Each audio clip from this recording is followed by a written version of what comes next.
Part 1. You are going to listen to a talk about library system. First, you have some time to look at questions 1 to 4.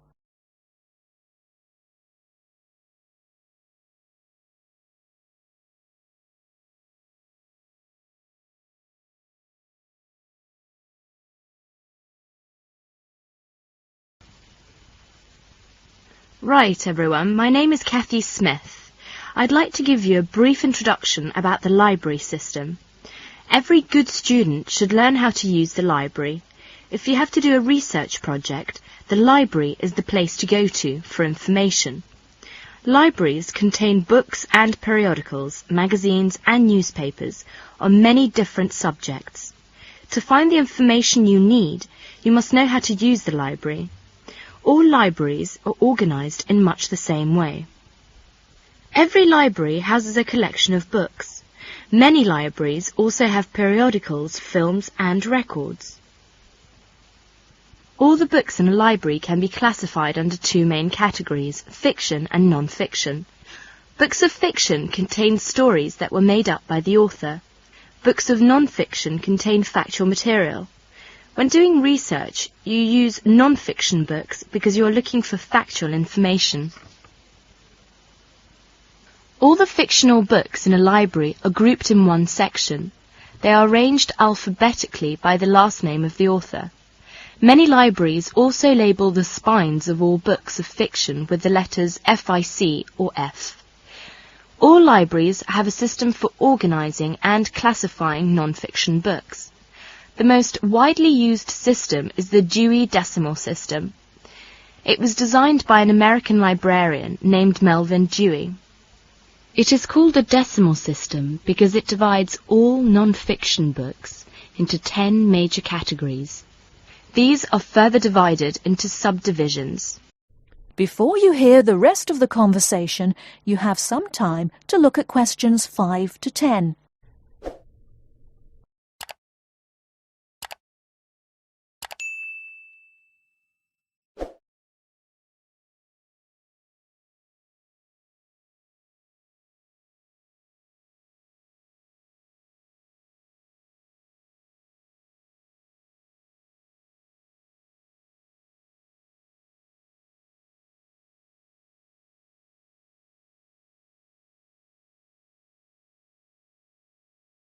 Now listen and answer questions 5 to 10. For example, all science books are numbered from 500 through 599. Each different field of science has a number within the 500 category. For example, astronomy is 520 and chemistry is 540. The Dewey Decimal System provides a category for every type of non-fiction book. The best way to locate a book in the library is to use the card catalogue. The card catalogue is an index of all the books in the library. Information about a book is listed on cards. All the cards are filed alphabetically and stored in drawers in large cabinets. The card catalogue can help you locate a particular book, a book on a certain subject, or a book by a particular author. In the card catalogue, each book has 3 cards, an author card, a title card and a subject card. The author card is alphabetized under the author's name. The title card is filed alphabetically according to the title of the book. The subject card is filed alphabetically under the name of the subject of the book. In many university libraries, they use their own Biblitus cataloguing system or the microfiche system. Both of them list publications under author and title, and both are very easy to use. Now let us see the reference books. We all know that reference books make up an important part of a library's non-fiction books collection. They contain facts and information about any subject you can think of. Reference books are not meant to be read from cover to cover. You should use them when you want important facts and information about a particular subject. Let's see some major types of reference books. First, dictionaries. Dictionaries are books that list and give the meanings of the words in a language. They also give the pronunciation of words in a dictionary which are listed alphabetically. Second is encyclopedias. Encyclopedias are reference books that provide factual information about people, events, places and subjects of lasting interest. Each article is written by a specialist on the topic being discussed. An encyclopedia usually consists of a number of books arranged in a set. The volumes are arranged in alphabetical order according to the topic of each article. Letters are stamped on the spine of each volume to indicate the alphabetical rang of the topics in each volume. For instance, if you wanted to find information about the moon, you would look in volume 8 of the encyclopedia pictured here. Next is atlases. An atlas is a book of maps. It may contain many different kinds of maps. The maps in an atlas are often arranged alphabetically by country or continent. Almanacs are also a type of reference books. An almanac is a book that contains recent statistics and summaries of information on a wide variety of topics. It is published annually. Information is listed alphabetically by subject. Indexes are alphabetical lists of names, titles and subjects that tell where information about each can be found in other publications. For example, the Reader's Guide to Periodical Literature can help you find magazine articles that have been published about a particular subject. It will give you the names of publications that have carried articles about the subject, the dates and volume numbers of the particular issue in which the articles appeared. You should be aware that reference books may not be taken out of the library under any circumstances. They are used only in the library. That is the end of part 1. You now have half a minute to check your answers.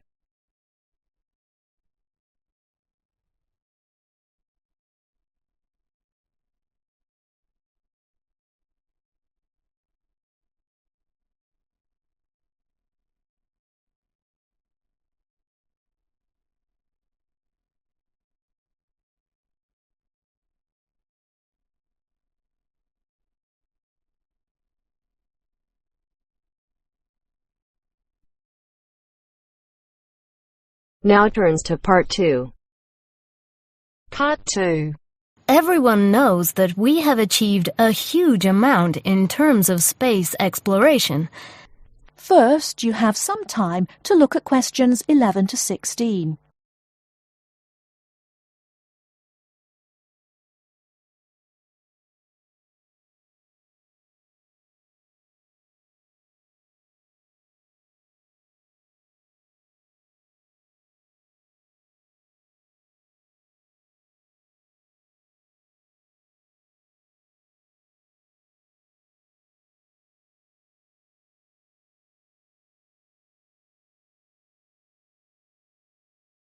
Now, listen carefully and answer questions 11 to 16.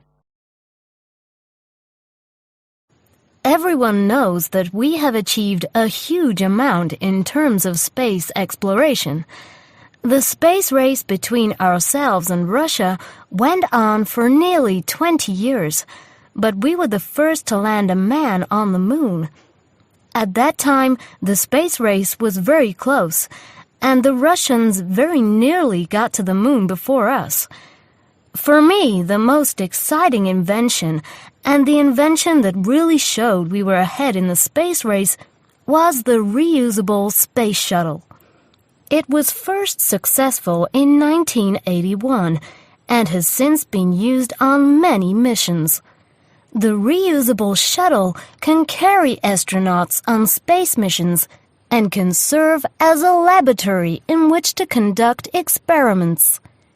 It can be used to transport equipment to space stations or to collect or repair satellites. The shuttle carries between 5 and 7 crew members. When a mission is complete, the shuttle fires thrusters, which propel it back into the Earth's atmosphere. It then glides down to make its landing. Before you hear the rest of the talk, you have some time to look at questions 17 to 20.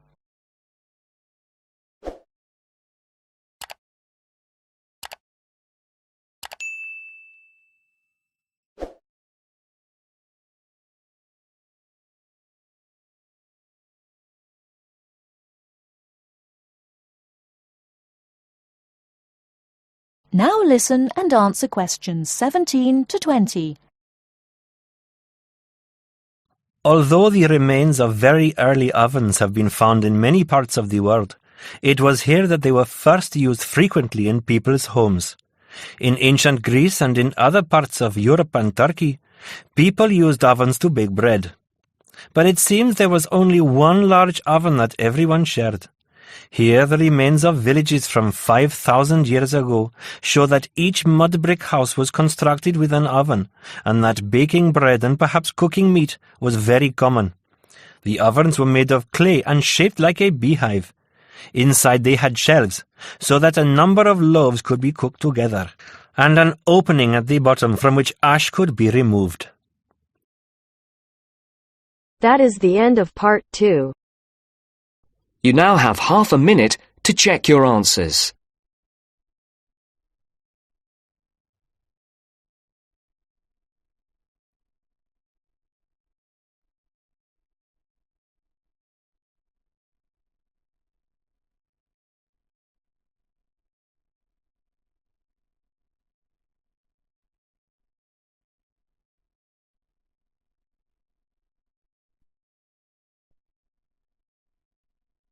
Now turns to part 3.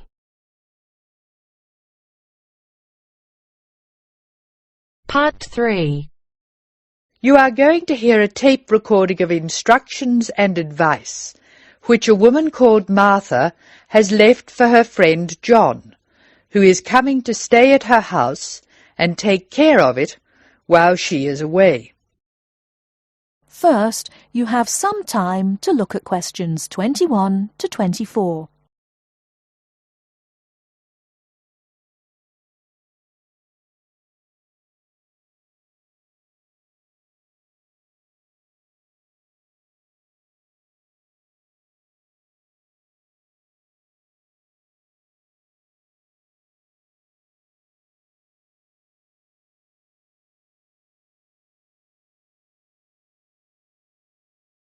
Now, listen carefully and answer questions 21 to 24.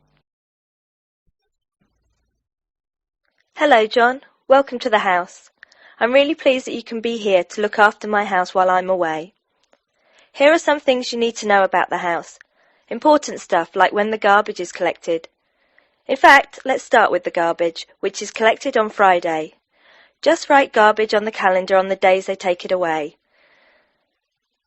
Put it out on Friday every week. That'll be Friday 22nd, Friday 29th and Friday 5th. It's a really good service. The trucks are quiet and the service is efficient. The bin will be put back outside the house empty. It's a good idea to put it away quickly. This street can be quite windy. I once watched my next-door neighbour chase her bin the whole length of the street. Every time she nearly caught up with it, it got away again. The waste paper will be collected this Tuesday. That's Tuesday 19th. There's a plastic box full of paper in the front room. Please put it out on Tuesday. The truck will come during the day. If you don't mind collecting old newspapers and other paper and putting them in the box, I'll put it out when I come home. The paper people only come monthly. I have some things to give to charity in a box in the front room.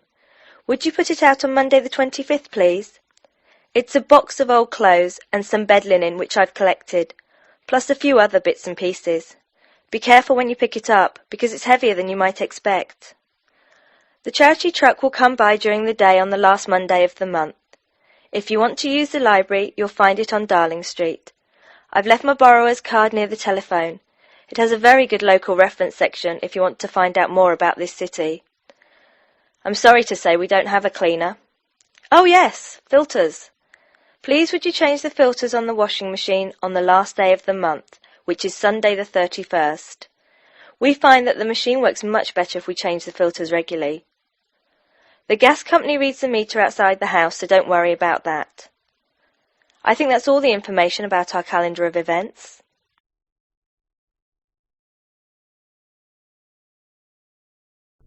Before you hear the rest of the talk, you have some time to look at questions 25 to 30.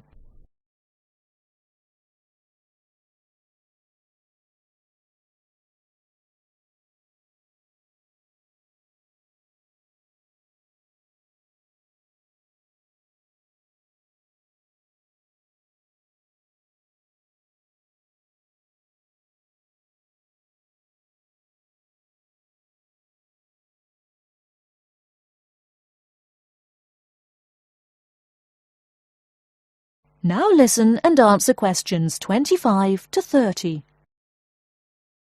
Well, John, I'm trying to think what else I should be telling you. As you know, I'm going to a conference in London. I hope to have a little time to look around. It's a great city. I do hope I manage to get to at least some of the theatres and museums. I'm looking forward to all the things I have to do at the conference too. I'm giving a paper on Tuesday the 26th, and there are a couple of really exciting events planned later in the conference programme. I hope to meet up with an old teacher of mine at the conference. She taught English literature at my old high school, and we've kept in touch through letters over the years. She teaches now at the University of Durham, and I'm really looking forward to seeing her again. By the way, I expect you're hungry after your trip. I've left a meal in the refrigerator for you. I hope you like cheese and onion pie. Would you do me a favour, please? I haven't had time to cancel an appointment. It was made a long time ago, and I forgot about it until this morning. It's with my dentist for a check-up on Thursday the 28th. Could you please call the dentist on 816-2525 and cancel the appointment for me? Thanks a lot, John. One last thing. When you leave the house, make sure the windows and doors are shut and set the burglar alarm. The alarm code number is 9120, enter. Have fun. I'll see you when I get back. This is your friend Martha saying goodbye. That is the end of part 3. You now have half a minute to check your answers.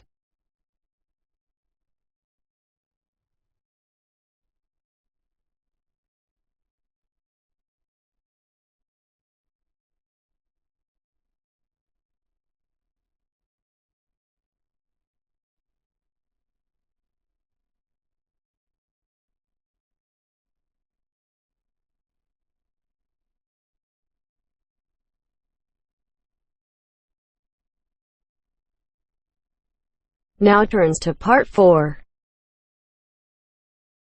Part 4. You will hear someone talking about art. Look at questions 31 to 35.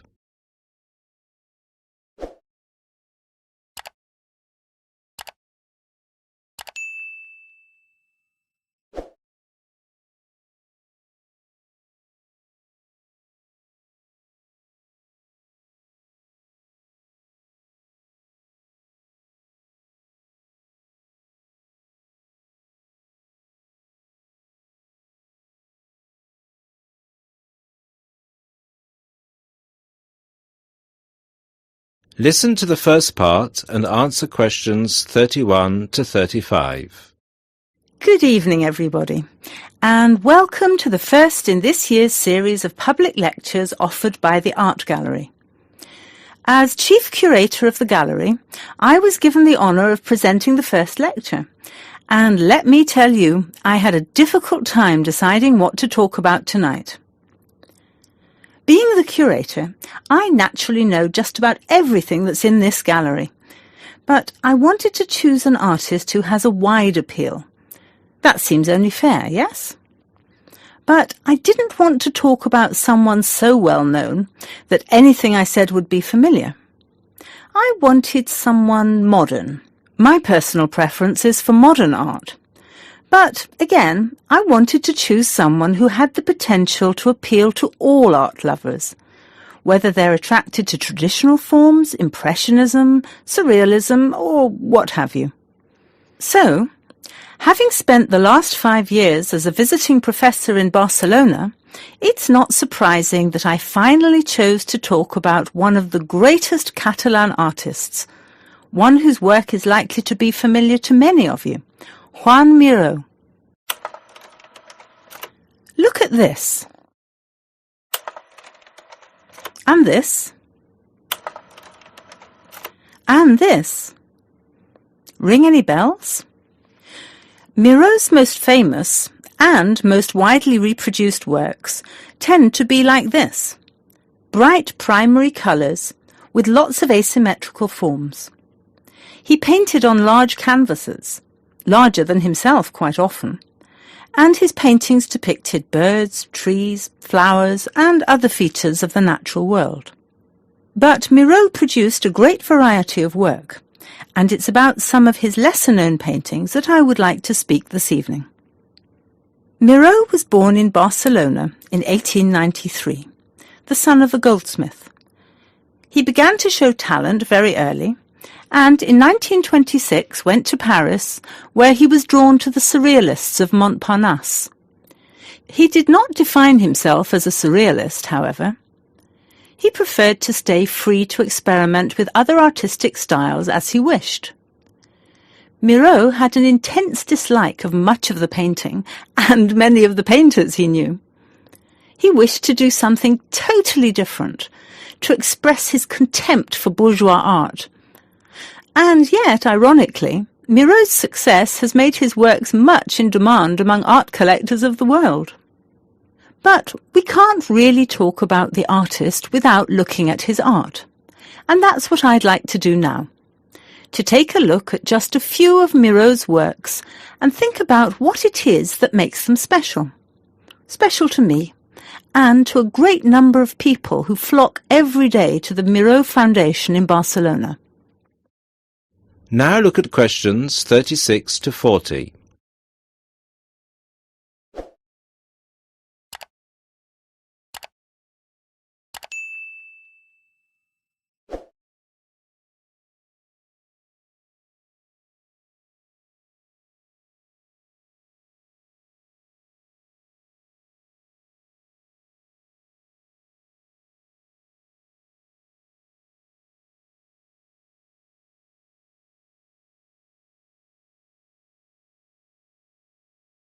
As the lecture continues, answer questions 36 to 40. Let's start with this. One of Miro's best-known and brightest works, Woman and Bird. A sculpture created in 1982. It is on display in a park in Barcelona, often known as the Joan Miro Park. A huge sculpture, towering up into the sky. It reflects Miro's eternal interest in these themes, as well as his more technical interest in materials.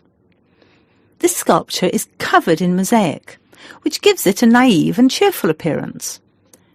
It is interesting that this sculpture was completed in 1982, just a year before Miro's death. I think it shows that, towards the end, he was feeling as playful as a young man. And I think he wanted to share this playfulness in a park on such a big, very public scale. And now, another representation of a woman, this time just called Woman. This was painted in 1976, a late work for Miro, and is a work we often see reproduced or on sale as postcards or posters in gallery shops around the world. So why is it so popular? I think the use of colour has something to do with it. People respond to these rounded shapes filled with primary colours, especially on a large canvas like this. Also, the fact that, while it is rather surreal, it is still possible to recognise the form of a woman and to see it as a sympathetic representation. It's a bold, bright painting, and I think that it awakens a reaction in many of us. And finally, something quite different, though still a woman. A harsh, even violent work that was completed in 1939, at a time when Miro was greatly influenced by events of the Civil War in Spain. It's titled Seated Woman 2, but it can be hard to find the woman here, as she's been transformed into a rather horrendous creature. So is that how Miro viewed women? As grotesque? Not at all. This picture can also be seen as strong, with a huge base and solid shoulders to support those who depend on her. In this painting, her arms and neck seem to grow as vegetation out of her shoulders, representing woman as a fertile ground, perhaps. We also see here the fish and birds, the moon and stars so typical of Miro's work, making her a creature of nature and of the heavens as well. And that's all we have time for this evening, I'm afraid. I hope that you've enjoyed this brief look at Miro's work and that you will enjoy the other lectures that follow this one. Thank you and good night. That is the end of part 4.